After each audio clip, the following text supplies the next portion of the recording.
Magandang umaga guys! So nandito tayo ang latest update, July 25, 2025, Friday ngayon. So nandito tayo gumawa ng agarang aksyon ng ating LGUs. Agarang aksyon ang ginawa at konkretong solusyon. Nandito ang mga tinatawag na bulldozer o tinatawag na bako para magawa nila na aksyon. Tara, sundan nyo ako para makita nyo. Lagay na rin ng yung mga sandbag na ginamit yan, pansamantala lang ang ginagawa yan.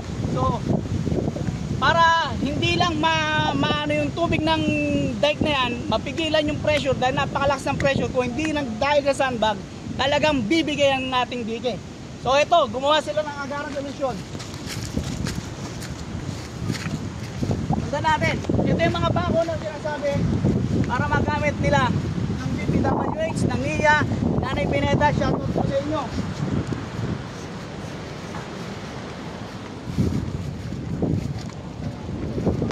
Ito yung sinasabing zip file na gagamitin nila para sa agarang konklusyon at solusyon na gagawin. So, yan ang Pampanga. Nandito tayo sa Santo Cristo Dam.